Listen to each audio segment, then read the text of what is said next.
திமுக கூட்டணிகள் பூரா தாவேகாவுக்கு வலு சேர்க்குது. திமுக க்ளீன் போல்டாகி இப்போ வர்ற உள்ளாட்சி தேர்தலில் கூட்டணி யாருமே இல்லைன்னா திமுக தனித்து நின்று மிகப்பெரிய தோல்வியை சந்திக்கும். எப்பொழுது தேர்தல் நடந்தாலும் ஏறக்குறைய 13 பேர் அதிமுகவிலிருந்து விலகுவதற்கு தயார். நீங்கள் குதிரை பேரத்தில் என்ன சொல்கிறாங்க, நம்ம இளையராஜாட்ட என்ன பேசியிருக்காங்க, அங்கேயே இரு, ஓட்டை மட்டும் மாற்றி போட்டு 10 சீட்டு டெபுட்டி சீட் ஆச்சுன்னா ஆட்சி கவுத்து. விஜய் ஒழிப்பது ஈஸி, திராவிட இயக்கத்தை ஒழிப்பது தான் கஷ்டம். அண்ணாமலையினால் ஒன்றும் பண்ண முடியாது. அண்ணாமலையில் ஒரு ஃபோர்ஸே அல்ல, அவரால் ஒரு எம்பி கொடுக்க முடியுமா? அடுத்த தேர்தலில் யாருமே மெஜாரிட்டி வர முடியாது. எல்லாமே ஒரு 70 தான் செய்யும். அறந்தமிழ் நேயர்களுக்கு இனிய வணக்கம். நடப்பு அரசியல்கள் குறித்து பேசுவதற்கு மூத்த பத்திரிகையாளர் திரு தமிழா பாண்டியன் இணைந்திருக்கிறார். சார் வணக்கம். தாவேக ஒரு மைனாரிட்டி கவர்மெண்ட்டாக வந்து அவங்க நல்லபடியாக போயிட்டுருக்கிறத பார்த்தோம். கம்யூனிஸ்ட் கட்சி வெளியிலேருந்து ஆதரவு கொடுத்தாங்க. விசிக தலைவர் தொல் திருமா மட்டும்தான் காத்தால ஒன்று சாயந்தரம் ஒன்று பேசிகிட்டு இருந்தார். வீரபாண்டியன் அவரும் ஆரம்பிச்சிட்டார். ஒன்றும் புரியல, என்ன தான் நடக்குதுங்க கம்யூனிஸ்ட்? என்ன நடக்குதுன்னா, நல்ல அருமையான கேள்வி. திமுக கூட்டணிகள் பூரா தாவேகாவுக்கு வலு சேர்க்குது. திமுக க்ளீன் போல்டாகி போச்சு, யாருமே இல்லை. திமுகவுடைய ஆள் இல்லை. அன்னி பிரேமலதா இருக்காங்களே, அவங்க இருப்பாங்க. பிரேமலதா ஒரு 1/2% வச்சுருக்கு, 0.5% வச்சுருக்கு. 0.5% வச்சு இந்த நாட்டை ஆட்சியை பிடிச்சிடலாம். இந்த 0.5% போதும். இதுதான் பிரேமலதாவுடைய நிலைமை. அப்போது திமுக என்ன நினைக்குதுன்னா, தாவேகா கூட்டணியை மீண்டும் உடைத்து திமுக பக்கம் திருப்பினால் மட்டும் எதிர்காலம் திமுகவுக்கு. அப்படி திருப்ப முடியவில்லை என்றால் திமுகவுடைய அழிவை யாராலும் தவிர்க்க முடியாது. தேர்தல் அரசியல் அவங்களுக்கு காலி, முடிஞ்சு போச்சு. அப்போ திமுக என்ன பண்ணுது, இப்போ வர்ற உள்ளாட்சி தேர்தலில் கூட்டணி யாருமே இல்லைன்னா திமுக தனித்து நின்று மிகப்பெரிய தோல்வியை சந்திக்கும். ஏன்னா திமுக மீது உள்ள வெறுப்பு இன்னும் குறையல, வெறுப்பு பல மடங்கு ஆயிருக்கு. திமுகவுடைய வெறுப்பு தான் தாவேகா. அப்போது இப்படியாவது பழைய கூட்டணிகளை உடைச்சி திருப்பி கொண்டு வரணும். இதுக்காக முதலில் அவர்கள் வீசிய வலையில் மாட்டிய மீன் தான் விசிகா. ஏன்னா விசிகா கருணாநிதி உயிரோடு வந்த காலத்தில் ஒவ்வொரு கட்சிக்குள்ளேயும் ஒரு உளவாளி வச்சுருப்பார், ஸ்லீப்பர் செல். அதிமுகவுக்குள்ளே நடராஜன் கருணாநிதியோட பேசிகிட்டு இருப்பார். அதே போல் விசிகாவில் ரவிக்குமாரும் சிந்தனை செல்வனும் கலைஞரோட ரொம்ப நெருக்கம். திருமாட்டெல்லாம் பேச மாட்டாங்க, யார்கிட்ட பேசுவாங்க? ரவிக்குமார்.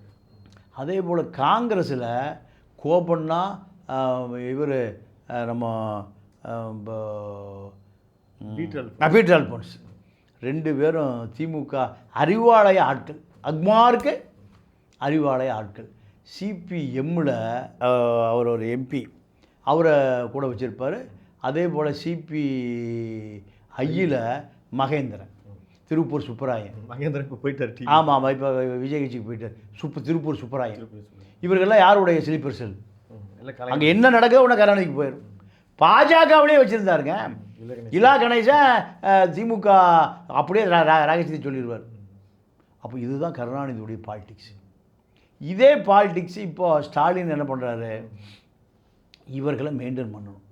இப்போ முதல்ல பிடபிள்யூ கான்ட்ராக்ட் தான் கருணாநிதி ஆட்சிக்கு வந்தால் இவர்களுக்கு கொடுத்துருவார். இப்போ ஸ்டாலின் என்ன பண்ணுறாரு, பொட்டியவே அனுப்பிடுறாரு. எல்லாம் இங்கே இருக்கும், உங்களுக்கு பணம் மட்டும் வந்துடும். இப்போ விசிகா சிபிஐ 2மே தாவேகாவோட முரண்படுது, எதுவும் வரதில்லை. அப்போது சிபிஐ என்ன சொல்லுதுன்னா, வர்ற உள்ளாட்சி தேர்தல் நாங்கள் தனித்து போட்டியோட போகிறோம், உங்களோட இல்லை சொன்னாங்க. முடிஞ்சு போச்சா? விசிகா திமுகவையும் விட முடியாது, தாவேகாவையும் விட முடியாது. இப்படி இரட்டை வேடம். அப்போ அவர் தாவுவதற்கு தயாராக இருக்கார். அல்லது பேரம் பேசுகிறாரு. இந்த பாருங்க அங்கே இருக்காங்க. இல்லை, அங்கெல்லாம் பேரம் பேச முடியாது, அதெல்லாம் தாண்டி போச்சு. பேரம் பேசுகிற நிலையெல்லாம் இப்போ இல்லை. நீங்கள் 2 எப்போ கிளம்புறீங்கன்னு சொல்லுங்கள், யார் கேட்குறா?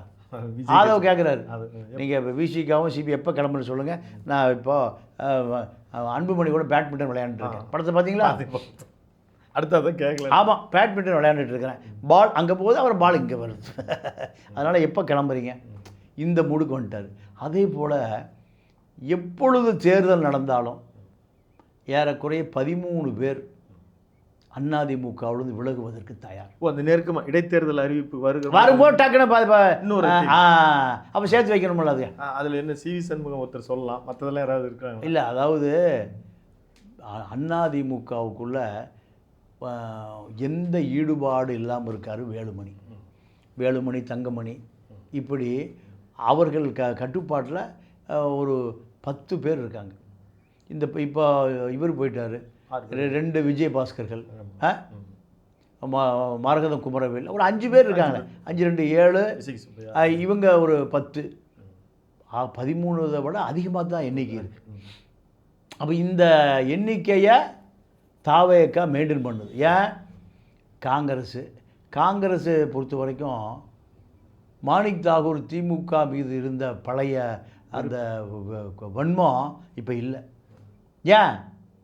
அட்ஜஸ்ட்மெண்ட்டு தான், பெட்டி அரசியல் தான். திமுகவை கடுமையாக எதிர்த்த மாணிக் தாகூர் இப்போ திமுகவை இந்தியா கூட சேர்த்துனுங்கிறார். கவனிச்சிங்களா? இல்லை, அவருன்னு சொல்கிறாரு, திரும்பவும் சொல்கிறாரு, அவங்களும் வரட்டும் இவங்களும். அப்போ திமுக காங்கிரஸினுடைய கோபத்தை குறைச்சிருக்கு.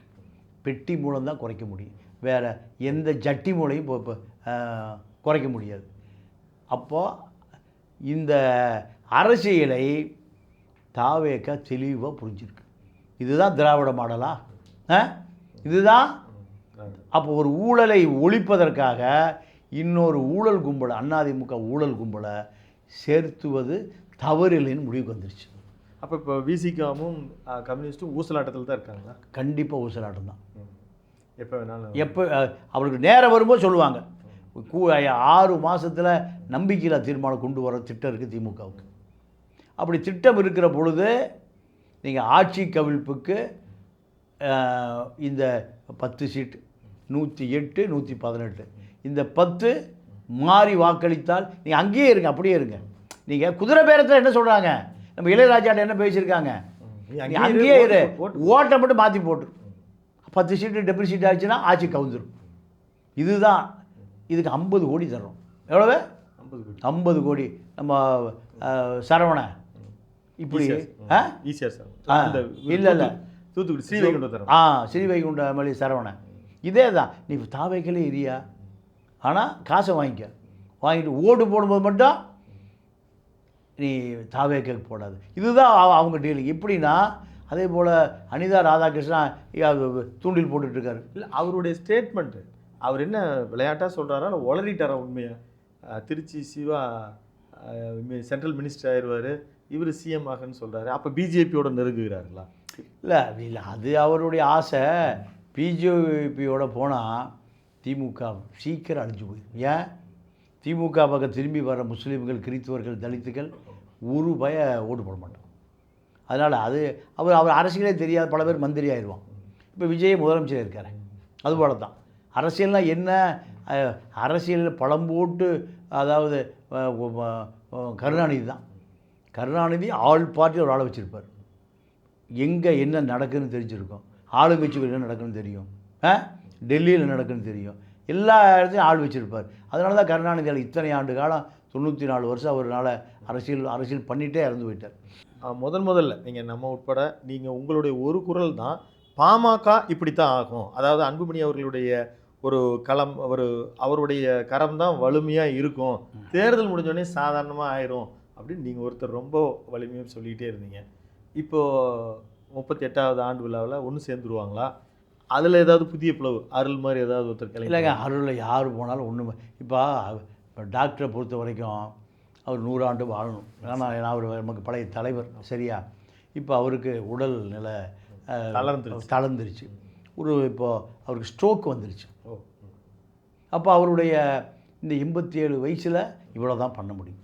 அப்போ அவர் என்ன குடும்பம் என்ன முடிவு பண்ணிடுச்சு, ப்ரெஷரை ஏற்றிக்காதீங்க, ப்ரெஷரை மகன் தான் அவங்களோட ஆட்சியை ஒப்படைக்க போகிறான், கட்சியை மகன் பார்த்துக்குவார். இப்படி அவங்க குடும்பத்துக்குள்ளே சமரசமாகி இப்போ ஐயா ஓய்வு எடுத்துகிட்ருக்கார். முடிஞ்சு போச்சு. இப்போ அன்புமணி தான் முழு அதிகார மையம். அதனால் அது அப்படி தான் போகும்.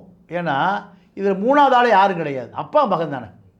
இப்போது அங்கேருந்து அவர் அப்படி ஒருவேளை விஜய்க்கு சிக்னல் கொடுத்து வர தயாராக இருக்கிற மாதிரி நம்ம கேள்விப்படுறோம். அப்படின்னா இது பிஜேபி கோச்சுக்காக தான், அது இங்கே எதுவும் ஒரு பிரச்சனை வராது. இல்லை, பிஜேபி தமிழ்நாடு அரசியல் விலகிட்டான். ஏன்னா தண்ணி தெளிச்சுட்டு கிளம்பிட்டாங்க. இது இந்த கவனத்தை வேறு மாநிலத்தில் பார்த்தா ஏதாவது தமிழ்நாட்டில் இந்த திராவிட இயக்கங்களோட போய் மோதி முட்டி ஒரு சீட்டு தான் கிடச்சிருக்கு. அதனால் தமிழ்நாடு நமக்கு தேவையில்லை. திராவிட இயக்கம் அழியணும். விஜய் ஒழிச்சிட்டார். விஜய் ஒழிப்பது ஈஸி, திராவிட இயக்கத்தை ஒழிப்பது தான் கஷ்டம். ஏன்னா 234 தொகுதியில் 234 சமஸ்தானங்கள் இருக்குது திமுகவில். குறுநில மன்னர் அதெல்லாம் முதல்ல இப்போல்லாம் பெருநில மன்னர்கள். அப்போ இவர்களை ஒழிப்பது தான் பாஜக நீண்டகால திட்டம். அதை யார் ஈஸியாக ஒழிச்சா? அறுவடை பண்ணிட்டார் விஜய். அப்போ விஜய் ஒழிப்பது மிக ஈஸி, மிக எளிது. அப்படியே வளரட்டும். நமக்கு எப்போ தேவைங்கிறத பாஜக எப்பவுமே ஒரு 100 வருஷம் சிந்திப்போம் அட்வான்ஸாக. இப்போ அப்படி பாஜக தமிழ்நாட்டை விட்டு நகர்றதுக்கு விஜய் மட்டும்தான் காரணமா? இது அண்ணாமலையினுடைய இந்த ஃபோர்ஸ் எதுக்காவது பயன்படுமா எதிர்காலத்தில்? இல்லைங்க, அண்ணாமலையெல்லாம் பிஜேபி எப்போ தூக்கி போட்டாங்க. அண்ணாமலையினால் ஒன்றும் பண்ண முடியாது. அண்ணாமலையில் ஒரு ஃபோர்ஸே அல்ல. அவரால் ஒரு எம்பி கொடுக்க முடியுமா? இல்லை ஒரு எம்எல்ஏ கொடுக்க முடியுமா? இன்றைக்கி நிலைமை கஷ்டம் தான். என்றைக்குமே கஷ்டம். என்றைக்குமே கஷ்டம். எம்பி எம்எல்ஏ கொடுக்கக்கூடிய கட்சிகளான திமுக அதிமுகவை பிஜேபி நம்பி இப்போ தெருவுக்கு வந்துருச்சு. நாடாளுமன்ற தேர்தல் நடந்தால் திமுக அதிமுக 2 பேருமே ஜெயிக்க முடியாது. திமுக அதிமுக முழு விருப்பு இன்னும் குறையல. தேனிலவு மக்களுக்கும் விஜய்க்குமான தேனிலவு இன்னும் முடியல. அப்போது இன்னும் ஒரு ஏறக்குறைய 2-3 வருடம் தாவேக்காவை மக்கள் எதை பார்க்குறான்? திமுக பார்க்குறான், அதிமுக பார்க்குறான். இவனுங்களுக்கு இவன் பரவாயில்ல அப்படி திருப்பி. அதுதான் தாவேக்காவுடைய வெற்றிக்கு அதுதான் முழு காரணம். உலக வரலாற்றிலேயே நாமினேஷன் தாக்கல் பண்ணிவிட்டு மறுபடியும் கவர்மெண்ட் ஆஃபீஸுக்கு எதுக்கு போனான்? ஜெயிச்ச சர்டிஃபிகேட் வாங்க தான் போனான். இப்படி எங்கேயாவது நடந்திருக்கா? அந்த அளவுக்கு இவங்க பண்ணி வச்சு. அதுதான் காரணம். திமுகவை பொறுத்தவரை திமுக மீது உள்ள வெறுப்பு தான். எம்ஜிஆர் வந்தார், ஜெயலலிதா வந்து, ராமதாஸ், விஜயகாந்த், சீமான், இப்போ விஜய். திமுக எதிர்ப்பு தாங்க தமிழ்நாட்டில் அரசியல். இப்போ திமுக முற்று முழுதாக ஒழிச்சிட்டு யார் வந்துட்டா? விஜய் வந்துட்டா. விஜயோடு இனி இவர்கள் 20 ஆண்டு காலம் அரசியல் பண்ணணும், மல்லு கட்டணும். ஆமாம். ஆனால் அந்த அடுத்த தேர்தலில் யாருமே மெஜாரிட்டி வர முடியாது. எல்லாமே 234னா எல்லாமே ஒரு 70 தான் ஜெயிக்கும். அடுத்த தேர்தல் அப்படி தான் பாருங்கள். இப்போ எழுதி வச்சுக்கோங்க, பெட்டியில் பூட்டி வச்சுக்கோங்க. விஜய் மீது மக்களுக்கு அதிருப்தி அதை நோக்கி தான் நகருது. அசராக்காருக்கு என்னைக்கு கிளம்பினாரோ அன்னைக்கே முடிஞ்சு போச்சு. அசராக்காருக்கு அவ்வளோதான் சிக்னல் சொல்ல முடியும். முடியல. இதுதான் இப்போ தாவேக்கா அரசியல். தாவேக்காவும் இன்னொரு திமுகவை நோக்கி நகருது. தாவேக்கா விஜய் கட்டுப்பாட்டில் முழுசாக இல்லை. கிடைச்சா அடிச்சுட்டு கிளம்பிடுவோம்னா ஒரு நீங்கள் 50 கோடி 100 கோடி கொடுத்தீங்கன்னா அரசியல் விட்டே ஒதுங்கி போயிடுவோம். யார்? தாவேக்கால். நீங்கள் உதாரணத்துக்கு ஒன்று சொல்கிறேன்.